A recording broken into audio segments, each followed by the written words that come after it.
Dan saya minta izin kepada beliau untuk menceritakan kisah ini. Dan anaknya sebelum wafat, sebelum sakitnya ini bercerita juga. Dan dia bersumpah demi Allah. Ya. Dengan cerita para sekalian, si X ini dan si N mendatangi sebuah pohon tadi yang sangat besar. Lalu si N dipegang tangannya oleh si X dengan kuat. Tiba-tiba keduanya bisa masuk ke dalam sebuah pohon. Di dalam pohon itu ternyata banyak orang-orang yang sedang berkeliling mengelilingi satu titik. Di sana mereka sedang melakukan sebuah ritual yang cerita ini saya dapatkan juga dari mantan sebuah pengikut geng motor di kota Bandung yang terkenal. Setelah dia hijrah, dia sering hadir di kajian saya, dan dia menyebutkan satu titik yang ada di sebelah sana. Kalau kita tempuh perjalanan sekitar 2 jam, jika lancar perjalanan ataupun jika macet ya, 2 jam perjalanan sampai ke situs itu. Nah, di situs itu si teman saya ini, teman kita yang hijau ini bercerita ritual yang sama dengan apa yang disaksikan oleh N setelah masuk ke dalam pohon itu. Tiba-tiba tempatnya luas. Di tempat itulah dia bisa melihat siapapun, termasuk melihat sosok yang bermata satu. Cerita si N ini kepada ayahnya. Ayahnya berkata, "Kamu tidak berbohong kan? Demi Allah ayah, dengan perasaan takut dan saya korbankan hidup saya, jiwa saya ceritakan ini kepada ayah. Demi Allah, sungguh-sungguh ayah, saya bercerita ini, dan inilah yang menyebabkan saya seperti ini." Bismillahirrahmanirrahim. Bapak Ibu yang dirahmati Allah, saya ingin bercerita tentang sebuah pengalaman. Ini pengalaman yang dialami oleh seseorang yang dia mengatakan kepada saya sebelum meninggal dunia. Qadarullah, Allah menakdirkan saya bertemu dengan orang ini. Dan saya bertemu dengan anak ini, dengan pemuda ini karena saya dekat dengan ayahnya. Ya. Terakhir saya bertemu dengan ayahnya adalah pada tanggal 9 Juni yang lalu. Saya bertemu dengan ayahnya, dan ayahnya ini adalah seorang dosen dari salah satu kampus ternama di Indonesia. Dan ayahnya ini adalah seorang arsitek yang banyak memberikan penguatan kepada saya terkait dengan ceramah-ceramah saya selama ini terkait dengan hal-hal yang berbau arsitektur. Qadarullah, saya diperkenalkan dengan putra sulungnya, dan putra sulungnya ini sempat saya saksikan mengalami penyakit yang berat sampai meninggal dunia. Nah, apa yang beliau saksikan, apa yang beliau ceritakan, para sekalian yang dirahmati Allah, satu kesaksian dari beliau sendiri, walaupun agak berat untuk menyampaikannya, karena pasti berita ini tidak akan membuat orang mudah percaya. Beliau bukan percaya saja, tapi beliau hakul yakin karena mengalaminya sendiri. Terkait dengan putra sulungnya yang berinisial N. Satu peristiwa besar terjadi kepada putra sulungnya yang berinisial N ini. Ketika N ini sekolah di sebuah pesantren terkenal di kota Bandung. Saat itu kelas 10. Artinya baru tahun pertama N berada di sekolah itu. Sekali lagi Bapak Ibu, kita catat, ini sebetulnya ada pesan tertulisnya, tapi ada di HP istri saya, di HP saya. HP-nya ada di istri saya ini. Mana istri saya? Ya. Baik, tapi saya masih hafal ceritanya Bapak Ibu. Nah, ceritanya begini. Suatu saat N ini berkunjung ke rumah A. A ini adalah temannya N. Ketika berkunjung ke rumahnya A, di rumahnya si A sudah ada si X. Nah, si X ini adalah anggota dari sekte penyembah Dajjal. Sekali lagi Bapak Ibu, ya, cerita ini terkait dengan keberadaan sekte penyembah Dajjal yang ada di kota Bandung. Nah, kemudian si X ini melakukan berbagai macam atraksi yang membuat kagum si A dan si N. Salah satu atraksi yang diperlihatkan, si X ini memperlihatkan saku bajunya yang kosong. Dia perlihatkan satu bajunya yang kosong, lalu dia keluarkan kedua tangannya, lalu dia berbicara, sekarang akan saya keluarkan uang dari saku saya yang tadi kalian lihat kosong. Lalu dia memasukkan kedua tangannya, dia menggerak-gerakkan kedua tangannya di saku yang kosong tadi, maka dia keluarkan tangannya yang sudah menggenggam uang sejumlah 2 juta rupiah dalam potongan 50 ribuan, yang mana uang tadi sudah dibentuk sedemikian rupa berbentuk segitiga. Ya, jangan alergi mendengar segitiga ya Bapak Ibu. Sekali lagi, segitiga milik siapapun, termasuk milik tukang bacang. Ya, tukang bacang boleh membentuk bacangnya segitiga dan tidak tersesat dan tidak gagal akidahnya kalau dia membentuk bacang dengan membentuk segitiga. Baik. Hal itu membuat terkejut si A dan si N. Lalu si X berkata kepada keduanya, saya bisa membawa sebuah motor untuk kalian, plus diantar oleh pemiliknya langsung, jika kalian mau. Ya. Namun si A dan si N saat itu tidak menolak kepenasarannya, kalau tidak salah begitu. Maka kemudian datanglah orang tadi membawa motornya, dan ini motornya diberikan kepada si X. Itu terjadi. Nah, banyak hal dikemukakan oleh si X kepada si A dan si N yang membuat keduanya tertarik. Nah, lalu si X menawarkan kepada mereka berdua, aku bisa memberikan dan memperlihatkan sesuatu yang lebih daripada ini. Jika kalian sepakat, mari ikut aku akan pertemukan kalian dengan mereka. Nah, ajakan ini ditolak oleh si A, tapi si N menerimanya. Penasaran. Rasa penasaran yang ada dalam hati si N membuat si N tertarik dan ikut kepada si X. Tidak jauh dari pesantrennya ini. Ya, karena rumahnya ada di perumahan yang tidak jauh dari pesantren itu. Ketika masuk ke perumahan itu, lalu si X dan si N memasuki sebuah pohon besar.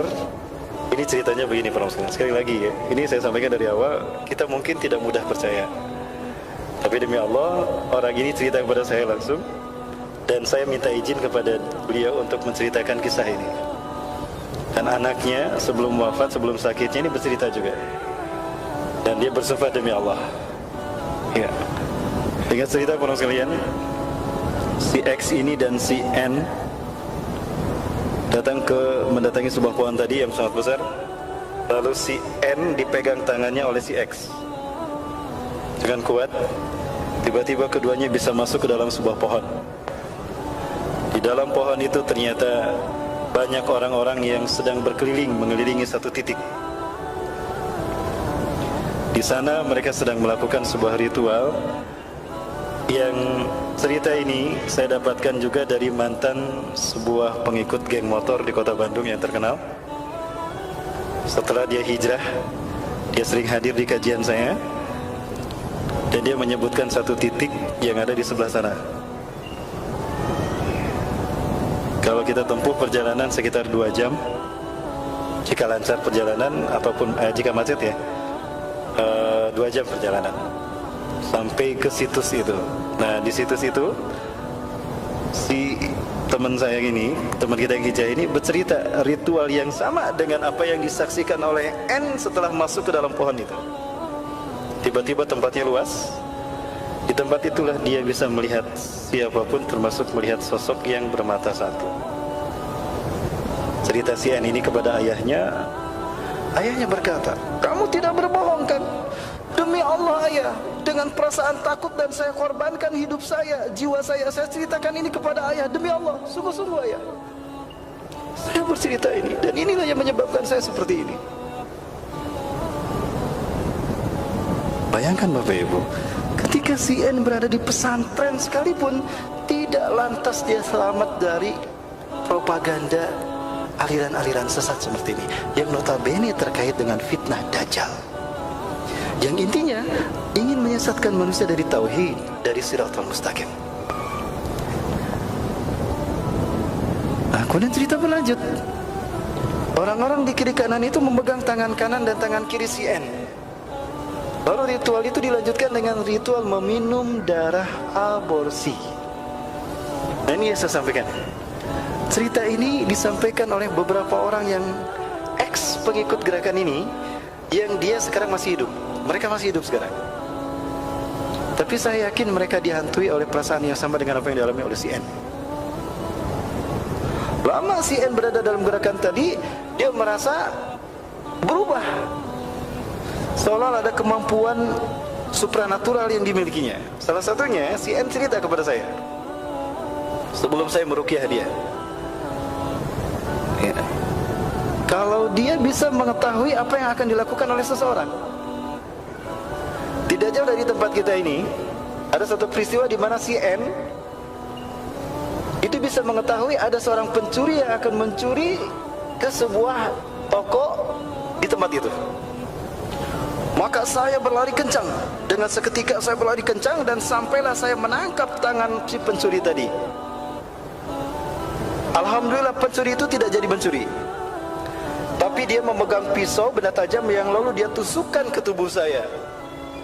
Saya kaget ketika saya menyaksikan tubuh saya kebal, tidak terkena, walaupun ditusuk, tapi tusukan itu tidak mempan. Menusuk ke perut saya, tapi dia dicabut, kemudian normal kembali. Saya tidak percaya dengan apa yang saya alami, tapi itu yang terjadi. Maka dalam waktu singkat si pencuri ini berjongkok dan meminta ampun kepada saya, kata si N. Orang-orang menyaksikan peristiwa itu, maka si N menyuruh pencuri tadi pergi. Lama berada di kelompok ini, si N gelisah dan dia merasakan tidak nyaman karena selalu dibuntuti. Hingga akhirnya si N meminta ingin keluar dari kelompok atau dari sekte ini. Dia berkata kepada jin yang selalu mengikutinya bahwa saya akan keluar dari kelompok ini, termasuk kepada si X. Lalu si X berkata, kamu tidak bisa keluar dari sekte ini kecuali kamu akan dibunuh oleh pengikut dari sekte ini. Apapun risikonya, saya akan tetap keluar. Kamu bisa keluar tanpa dibunuh. Bagaimana caranya? Pakai kalung salib ini. Maka dipakailah kalung salib tadi, dan dia menyatakan keluar dari kelompok tadi. Lalu Bapak sekalian, kalung salib ini pun dipakai ketika si N ini sekolah di pesantren itu. Terjadilah peristiwa yang membuat dia ketahuan. Apa peristiwanya? Ketika satu pelajaran tertentu, ya apakah pelajaran olahraga, kalau tidak salah pelajaran olahraga saat itu, salibnya keluar. Dan ketika salibnya keluar, ustadznya kaget menyaksikan si N menggunakan salib. Allahu Akbar. Apa yang kamu lakukan? Sini, ini kalung apa? Ini kalung salib. Si N kaget ketika ketahuan dia memakai kalung salib. Maka dipanggillah orang tuanya, dan itu dianggap sebagai sebuah kenakalan. Nah, orang tuanya ini adalah teman saya, yang tadi dikatakan dosen salah satu universitas ternama di kota Bandung, dan ini seorang arsitek. Maka diperingatkan dan dikasih teguran, si N masih bisa sekolah di pesantren ini. Barulah penosiran berjalan demi waktu berjalan terus.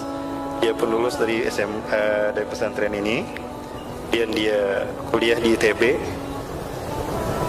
Barulah Allah berhasil memberikan hidayah, maksudnya Allah memberikan hidayah padanya, dan dia berhasil melalui peristiwa demi peristiwa. Ringkas cerita, si N ini mengalami sakit parah. Di sela-sela sakit parahnya inilah dia terus terang kepada ayahnya tentang apa yang terjadi. Ketika dia terus terang, dia takut menundukkan pandangannya. Kenapa? Ada sesuatu mengawasi saya. Sesuatu mengawasi saya di jendela, takut. Seekor kelelawar besar. Ayahnya ketika melihat, aku tidak melihat apapun, kata ayahnya. Tapi saat itu ayahnya cerita bahwa di situ merasakan aura yang tidak sedap di ruangan itu. Maka aku, kata ayahnya, maka saya memegang ubun-ubun anakku ini dan aku meruqyahnya. Aku membaca ayat kursi dan trikul, qul huwallahu ahad, qul a'udzu birabbil falaq dan qul a'udzu birabbin nas. Alhamdulillah dia bisa kembali tenang, lalu dia cerita. Dan inilah yang dia ceritakan, Bapak Ibu. Kisah kalau dia pernah mengikuti sekte penyembah Dajjal yang kerap kali melakukan ritual rutin, yang satu ritualnya adalah meminum darah aborsi. Yang cerita seperti ini bukan satu orang, kepada saya pribadi, demi Allah. Dan saya bisa mempertemukan Bapak dengan orang lain yang sempat bercerita pada saya. Sekarang orang ini sudah hijrah, sekarang bersama-sama kami, bahkan beliau menjadi pemimpin sebuah kajian majelis taklim di kota Bandung. Bapak Ibu rahmati Allah, ini adalah satu cerita dari sekian banyak orang yang menjadi korban dari peristiwa ini. Ya. Saya sempat dipanggil oleh ayahnya untuk meruqyah si N ini. Saya meruqyah si N, lalu si N cerita pada saya bertanya pada saya tentang Dajjal, tentang Yesus Kristus, tentang abang Kristen, dan tentang fitnah Dajjal. Saya banyak cerita kepada dia dan saya tidak menyangka kalau itu pertemuan yang terakhir. Tidak lama penyakitnya makin parah dan sampai berita kepada saya kalau beliau meninggal dunia. N ini meninggal dunia. Cerita ini menjadi satu bukti yang kuat, testimoni yang kuat bahwa Dajjal dengan fitnahnya itu ada. Intinya ini merupakan sebuah invasi ideologi yang mengancam siapapun, terutama kita umat Islam. Mobil khusus kepada anak-anak remaja. Maka lewat majelis ini saya berpesan khusus bagi pribadi saya sendiri dan juga bagi Bapak Ibu jamaah sekalian yang sama-sama hadir untuk waspada dengan keberadaan sekte ini. Bapak Ibu bisa mempelajari beberapa buku, ya. Ini sudah waktunya sudah habis.